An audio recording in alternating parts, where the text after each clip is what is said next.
Hi అండి అందరికీ. ఈరోజు అయితే చికెన్ బిర్యానీ రెసిపీ అయితే చేస్తున్నా. మా పిల్లలు చాలా రోజుల నుంచి చికెన్ బిర్యానీ చేద్దాం అంటున్నారు. ఈరోజు అయితే ఆ రెసిపీ చూసేద్దాం. Let's go. రెసిపీ అయితే స్టార్ట్ చేద్దాం మనం. ముందుగా అయితే 3 గ్లాస్ రైస్ తీసుకోవాలి. దాన్ని వాష్ చేసుకొని పక్కన పెట్టుకోవాలి. నీట్గా అయితే వాష్ చేసుకున్నా. ఇప్పుడైతే రైస్ని అయితే నానబెట్టేసుకొని పక్కన అయితే పెట్టేసుకుంటున్నా.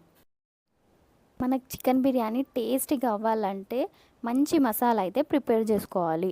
ఇందులో అయితే 2 టేబుల్ స్పూన్ ఆఫ్ ధనియాల పొడి, సగం దాల్చిన చెక్క, 2 యాలకులు, 4 అయితే లవంగాలు ఇవి తీసుకొని ఫైన్గా అయితే పౌడర్ చేసుకోవాలి.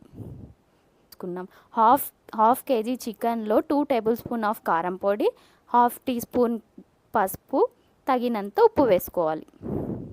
ఇందులో మనం ఫైన్గా పౌడర్ చేసుకున్న పౌడర్ అయితే వేసుకోవాలి. మనకు కావాల్సిన గరం మసాలా అంతా దీంట్లో వేసుకోవాలి. ఇందులో అయితే 200 ml కర్డ్ అయితే వేసుకోవాలి. ఫైన్గా మొత్తం మంచిగా మిక్స్ అయితే వేసుకోవాలి. మనం ఎంత మంచిగా మిక్స్ చేస్తే అంత మంచి స్మెల్ అయితే వస్తుంది.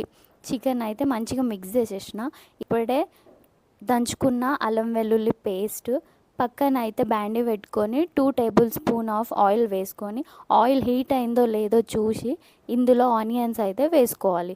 మంచిగా కలుపుకొని ఇందులో కొద్దిగా అయితే ఉప్పు అయితే వేసుకోవాలి. యాక్చువల్గా నాకైతే వంటలు రాకపోతుండే, నేను కూడా యూట్యూబ్లో చూసే నేర్చుకున్నా. ఇక ఫైన్గా అయితే మనం ఆనియన్స్ అయితే బ్రౌన్ అయింది. మ్యాగ్నేట్ చేసుకున్న చికెన్ అయితే మంచిగా ఇలా ఫ్రై చేసుకోవాలి. పక్కన పొయ్యి వెలిగించుకొని మరో గిన్నె అయితే పెట్టుకొని దాంట్లో 2 టేబుల్ స్పూన్ ఆఫ్ నెయ్యి అయితే వేసుకోవాలి.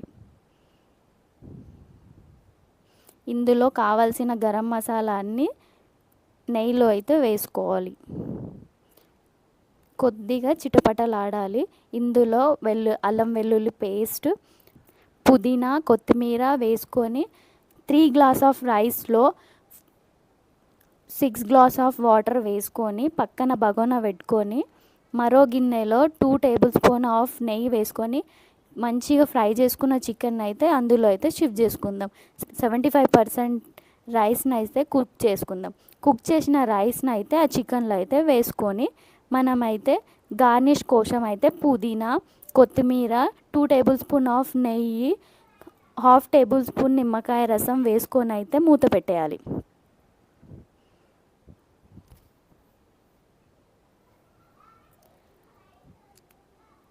మనం దమ్ కోసం అని పిండి అయితే దాని మీద పెట్టి మూత అయితే పెట్టుకున్నాం. ఇక ఫైనల్గా అయితే మన అయితే బిర్యానీ అయితే రెడీ.